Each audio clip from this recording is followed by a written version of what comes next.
Hi dear friend, आज हम सभी देखने वाले हैं ईसीवी एस्टिमेटिंग कॉस्टिंग एंड वैल्यूएशन का detail specifications of various item.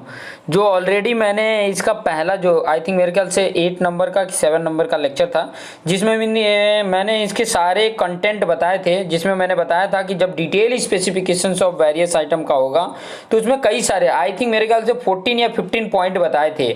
जिसमें यहाँ पर पहला पॉइंट है अर्थ work in excavation in foundation. Foundation में जो एक्सकेवेशन किए जाते हैं, अर्थवर्क किया जाता है, उसमें स्पेसिफिकेशंस क्या ज़रूरत होती है वो चीज़ें बता देता हूँ। ठीक है, कौन कौन से पॉइंट होते हैं वो चीज़ें यहाँ पर आपके सामने लेकर आया हूँ। उसको 1 बाय 1 करके मैं एक्सप्लेन करके बताते जाऊँगा।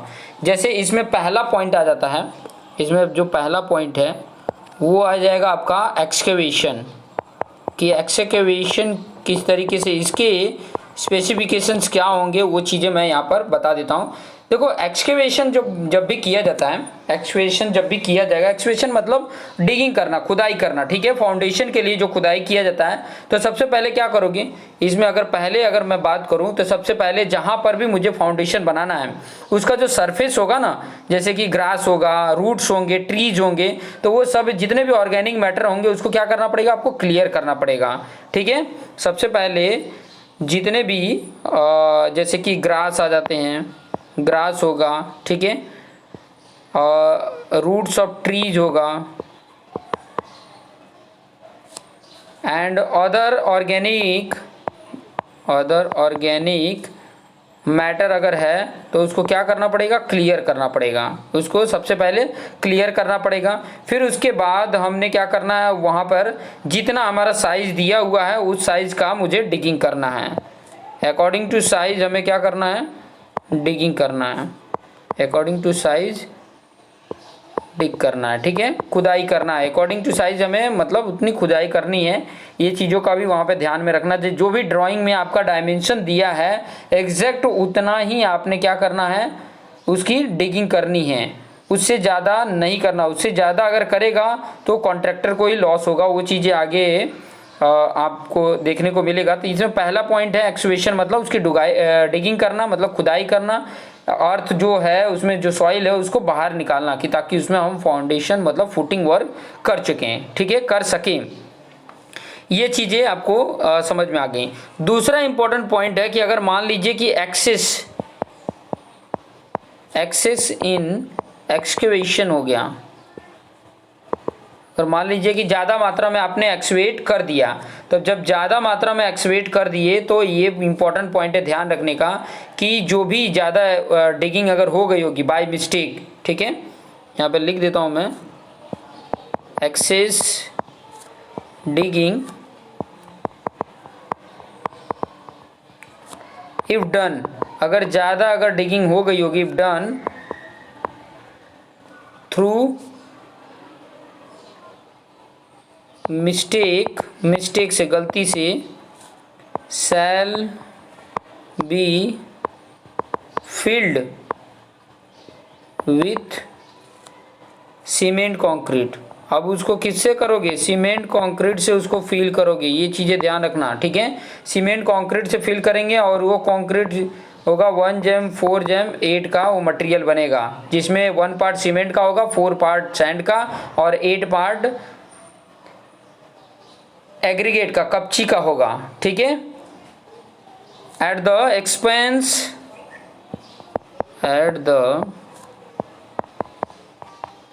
Expense of the contractor.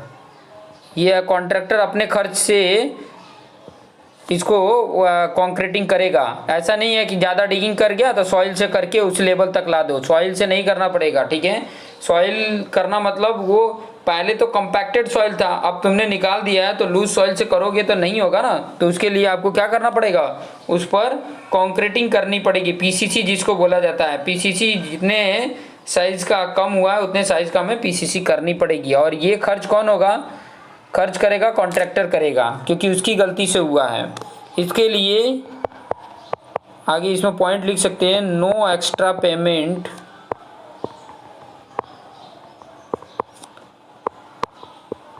shall be made for this। इसके लिए कोई एक्स्ट्रा पेमेंट नहीं मिलेगा, ये चीज़ें ध्यान रखेंगे।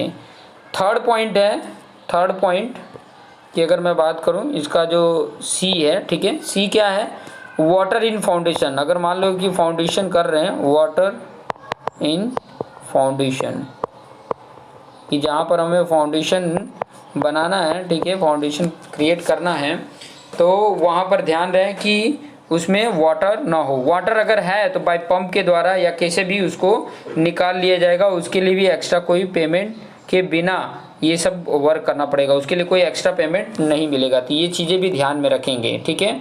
ये चीज़ें स्पेसिफिकेशन में दी रहती हैं, ठीक है।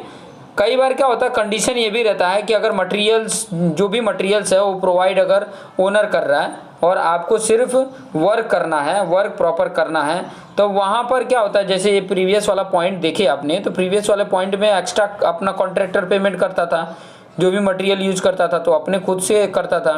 लेकिन जब ओनर देता है तो उसमें वो यूज़ कर लेते हैं, क्योंकि उनका मटेरियल तो है नहीं, वो तो ओनर की तरफ से मिल रहा है। तो ये चीज़ें भी बेनिफिट उन कॉन्ट्रैक्टर ले लेते हैं। बहुत सारे पॉइंट हैं जो जिस फील्ड में वर्क करता है उस फील्ड से वो अपनी अंडरस्टैंडिंग ले लेता है। तो अगर ये कंडीशन होता है तो ध्यान से समझिएगा कि बाय पंप के द्वारा वो वाटर को हमें क्या करना है, पंप आउट कर देना, पंप्ड आउट कर देना है, ठीक है। इसके लिए कोई मतलब एक्स्ट्रा पेमेंट की आवश्यक नहीं होगी, और जो भी इसके प्रिकॉशन होंगे उसको ध्यान में रखने होंगे। डी नंबर का पॉइंट देखो, पॉइंट याद रखोगे तो बहुत इंपॉर्टेंट रहेंगे। फिर बाद में फाइंड्स, फाइंड्स का मतलब ये हुआ कि अगर मान लीजिए कि कोई भी एक्स्ट्रा वस्तु उधर मिलती है, कोई प्रीशियस वस्तु मिलती है, लिख देता हूँ, एनी ट्रेजर एंड वैल्यूएबल और मटेरियल्स फाउंड, मिलता है अगर एक्सकवेशन करते हैं, during excavation shall be the property of the government. वो जो प्रॉपर्टी होगी वो किसकी होगी, गवर्नमेंट की होगी। अगर मान लो एक्सकवेशन करने के टाइम पे कोई खजाना मिल गया, कोई बहुत ही प्रीशियस वस्तु मिल गई, हीरे जवाहरात मिल गए, तो ये जो भी आपका मटेरियल होगा ये गवर्नमेंट की प्रॉपर्टी होगी। तो ये भी पॉइंट इसमें याद रखेंगे। अर्थ work in excavation in foundation की हम देख रहे हैं, ठीक है, ये पॉइंट भी ध्यान रखेंगे। डी पॉइंट हो गया। अब ई पॉइंट को देख लेते हैं। ई पॉइंट, ई पॉइंट क्या है, जैसे stacking and excavation of earth की बात कर रहे हैं, ठीक है, या तो मिसलेनियस बोल दो, मिसलेनियस की अगर बात करें तो मिसलेनियस का मतलब जैसे कि पाइपलाइन अगर कर रहे हो, ठीक है, पाइपलाइंस अगर लगाना है, ठीक है, केबल्स लगाने हैं, ठीक है, सीवियर्स करने हैं, ठीक है, ये सब अगर फाउंडेशन इन एक्सेट्रा जो भी है ये सब अगर फाउंडेशन में करते हैं तो टेम्परेरी उसमें स्टोर कर देते हैं बिना किसी डैमेज के, ठीक है, हमारा जो भी प्रॉपर्टी वो सेफ रहे और बिना किसी डैमेज के ये सब टेम्परेरी उसमें सेव कर देते हैं। तो ये मिसलेनियस वर्क में आ जाता है। फिर उसके बाद से नेक्स्ट ई के बाद एफ पॉइंट जो आ जाएगा, measurement and rate, measurement and क्या आ जाएगा, रेट आ जाएगा। तो मेजरमेंट एंड रेट की अगर मैं बात करूं तो मेजरमेंट एंड रेट की जब बात करेंगे तो इसका मेजरमेंट ध्यान से समझना, इसका मेजरमेंट किस तरीके से, पहले अगर मेजरमेंट निकालना है तो किस में निकलेगा, क्यूबिक मीटर में निकलेगा, क्यूबिक मीटर में निकलेगा। जो आपने फाउंडेशन किया है, मान लो इस प्रकार का ये फाउंडेशन आपने डिगिंग किया है, ठीक है, ये इस प्रकार का डिगिंग आपने कर दिया है, समझ में आया, ये इस प्रकार का आपने डिगिंग कर दिया है, इतना डिगिंग कर दिया है, ठीक है, ये जो जितना डिगिंग करना था ये आपने पार्ट डिगिंग कर दिया है। तो ये देखिए ये पूरा वॉल्यूम इतना निकलेगा तो क्यूबिक मीटर में आएगा, ये एल हो गया, ये बी हो गया, ये एच हो गया। तो इस तरीके से आप डिगिंग का आप निकाल लोगे कि एल बी एच कितना है, उसका डिगिंग निकाल लोगे, क्यूबिक मीटर में आ जाएगा। और जो ये क्यूबिक मीटर में आ जाएगा तो आपको ये क्यूबिक मीटर में मेजरमेंट निकल गया। फिर बाद में एक क्यूबिक मीटर इसको डिगिंग करने का कॉस्ट क्या होगा वो रेट बता देगा कि 1 मीटर क्यूब का कॉस्ट जो भी SOR देगा, ये रेट कौन देता है? SOR देता है, शेड्यूल ऑफ रेट बोला जाता है, ठीक है। तो शेड्यूल ऑफ रेट से 1 मीटर क्यूब को डिगिंग करने के लिए वो भी कंडीशन होता है कि किस टाइप का सॉइल है, ठीक है, किस टाइप के सॉइल को हम डिग कर रहे हैं। मान लो कि हार्ड रॉक आ गया तो उसको डिगिंग करने के लिए चार्ज अलग होगा। तो ये सारा कुछ इसमें डिटेल देने पड़ते हैं मेजरमेंट एंड रेट में, कि ताकि हमें पता चले, उसके बेस पे हम उसका रेट फाइंड आउट कर सकें। ये इम्पॉर्टेंट पॉइंट थे, जो आपका पहला इम्पॉर्टेंट पॉइंट थे।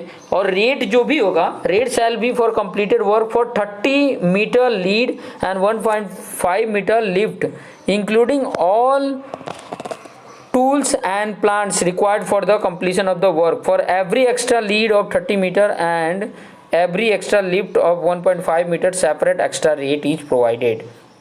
कहने का मतलब है कि जो हम ये डिगिंग करने वाले हैं, ये जो भी मतलब ये जो जितने की बात हो रही है, ये इसके लिए भी कंडीशन होता है। कंडीशन ये होता है कि जो भी वर्क करने वाले हो वो मतलब ये जो साइज़ है, ये जो साइज़ अगर है, ये साइज़ की बात करें तो 30 मीटर से ज़्यादा नहीं होना चाहिए, जो भी ये साइज़ है, ठीक है। और हाइट 1.5 मीटर से ज़्यादा नहीं होना चाहिए। 1.5 मीटर रहेगा तो एक जो रेट होता है वो रेट से रहेगा।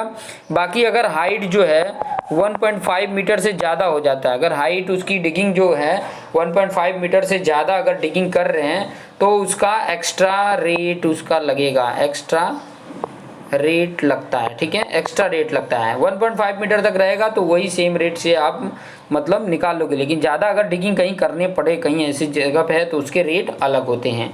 तो ये कंडीशन दी हुई रहती है। ये सारे पॉइंट मैंने आपको एक्सप्लेन करके बताए हैं कि ताकि आपको समझ में आ जाए। ये सारे पॉइंट मैंने किसका पॉइंट का बताया? एक्सवेशन जो मैं पॉइंट बताना चाहता हूँ, ये बहुत इंपॉर्टेंट है कि मैंने ये अभी ये पहला पॉइंट को मैंने समझाया है। ऐसे टोटल 15 हैं, तो ये 15 को मैं अलग अलग आपको बताऊंगा कि ताकि आपको आसानी से समझ में आ जाए कि अर्थ work in excavation in foundation के लिए कौन कौन से पॉइंट को ध्यान में रखना होता है।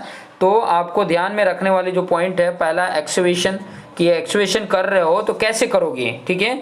तो एक्सवेशन करने के लिए सबसे पहले उसके ऊपर ग्रास का जो भी होगा और उसकी कितनी साइज डिगिंग करनी है वो चीज़ें। फिर बाद में अगर एक्सवेशन आपका ज़्यादा हो गया, एक्सेस हो गया, तो वो चीज़ें आपको फिल करने के लिए उसके ऊपर PCC करनी पड़ेगी, जिसके कॉस्ट एक्स्ट्रा होंगे, वो पेमेंट कॉन्ट्रैक्टर को ही करना पड़ेगा। तीसरा है वाटर, अगर फाउंडेशन जो कर रहे हैं उसमें वाटरिंग आ जा रही है, पानी आने लग जाता है, तो वो उसको पंप आउट करने का भी कॉस्ट कोई नहीं देगा, वो अपने खुद से ही करना पड़ेगा पंप आउट।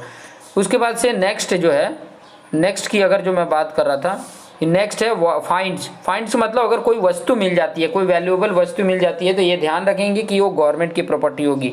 जो बहुत ही कॉस्टली अगर कोई वस्तु मिल जाती है, सोने जवाहरात या खजाना मिल जाता है, तो ई पॉइंट में मिसलेनियस पॉइंट बताया। मिसलेनियस मतलब पाइप बिछाना है, केबल लगाना है या सीवियर लाइन बनानी है, तो वो चीज़ें ये भी ध्यान रखनी है कि जो भी फाउंडेशन बना है उसमें कोई भी छेड़छाड़ किए बिना आपको ये टेम्परेरी एडजस्ट करना है।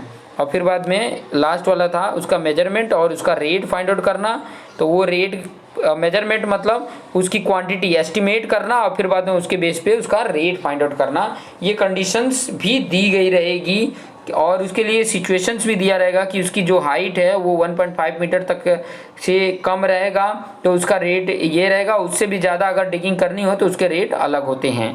तो ये क्यूबिक मीटर में मेजरमेंट निकल जाता है, उसका रेट उस तरीके से फाइंड आउट हो जाती है। तो ये इंपॉर्टेंट पॉइंट आपको समझाने थे जो आपको समझ में आ गए होंगे। दूसरा जो इंपॉर्टेंट पॉइंट अब आगे हम समझेंगे, मैं यहाँ पर लिख देता हूँ कि ताकि आपको आइडिया मिल जाए। दूसरा हम फाइंड आउट करेंगे, अब मान लीजिए कि PCC तक तो हो गया, ठीक है, PCC तक हो गया, तो उसके बाद जो इम्पोर्टेंट पॉइंट होता है जो दूसरा है, ठीक है, वो होता है सीमेंट कंक्रीट इन फाउंडेशन। इसी को PCC बोला जाता है, इसी को PCC करना बोला जाता है कि जो हमारा ये डिगिंग किया गया रहेगा, यहाँ पे जो मैं पॉइंट बता रहा था ये इस प्रकार से है, ठीक है, ये इस प्रकार से आपकी ये वाला पॉइंट है, इतना डिगिंग किया है। तो इसका जो बेस होगा ना, ये जो बेस है आपका, ये बेस पर हमें क्या करना पड़ता है, PCC करनी पड़ती है, कंक्रीटिंग करनी पड़ती है, ठीक है। तो कंक्रीटिंग कितनी करनी होती है, कितने कितना मतलब कंक्रीटिंग करनी होती है, वो कंक्रीट करते हैं तो कंक्रीट कैसे करेंगे वो इसका स्पेसिफिकेशन दिया रहेगा, ठीक है। फिर उसके बाद से हम आरसीसी करते हैं, पहले पीसीसी कुछ सेंटीमीटर तक होगा, फिर बाद में आरसीसी इसके ऊपर होगा। तो पीसीसी करने का जो रूल्स रेगुलेशंस है उसके बारे में डिटेल नॉलेज मैं नेक्स्ट वीडियो में आपके सामने लेकर आया हूँगा। नेक्स्ट वीडियो के लिए आप ज़रूर कमेंट करके बताएं, इस वीडियो में कमेंट करें कि नेक्स्ट वीडियो आपको, देखो जल्दी जल्दी अगर वीडियो चाहिए तो आप कमेंट जरूर करें कि आप फटाफट एक दिन में 2 वीडियो 3 वीडियो, तो मैं उस प्रकार से आपको बना के दूंगा। आप कमेंट करके बताएंगे तभी मुझे ऐसा लगेगा कि आपका इंटरेस्ट है कि एक दिन में आप 2 वीडियो 3 वीडियो देख सकते हो, तो उसके हिसाब से मैं एक दिन में 2 या 3 वीडियोज़ प्रोवाइड कर सकता हूँ। तो आप अगर रेडी हैं, अगर आप सभी रेडी हैं, क्योंकि बहुत ज़्यादा व्यू नहीं, मेरे ख्याल से ज़्यादा से ज़्यादा 10-15 लोग ही जुड़े हैं देखने वाले, जो सीमेंट कंक्रीट का है 10 से 15 लोग ही देखना चाहते हैं जो रोज़ाना देखते हैं। तो मेरे ख्याल से कि और भी जो आपके दोस्त मित्र हैं उनको भी शेयर करो कि ताकि वो भी इसका बेनिफिट ले सकें, ठीक है। और साथ साथ में जो 5th सेमेस्टर चल रहा है, हालांकि आप सभी के ऑनलाइन क्लासेस चल रहे होंगे, लेकिन फिर भी मैं ये वीडियो इसलिए प्रोवाइड कर रहा हूँ कि ताकि आपके लिए आसान हो सके, आप उसको ईजी बना सकें, इसलिए ये वीडियोस आपके सामने लेकर आया हूँ। तो आप देखते रहो और अपने आप को बेस्ट बनाते रहो और अपने जितने भी ग्रुप मेंबर हैं उनको शेयर करो। ये आई थिंक मेरे ख्याल से 10 नंबर का वीडियोज़ है और धीरे धीरे मैं एक एक वीडियोज़ करके आपको प्रोवाइड कर दूँगा और आप लोग का सहयोग रहेगा, आप लोग का व्यू आएगा तो बहुत ही जल्दी ये पूरा चैप्टर भी कंप्लीट हो जाएगा। तो देखते रहिए और अपने आप को बेस्ट बनाते रहिए। Thank you for watching this video.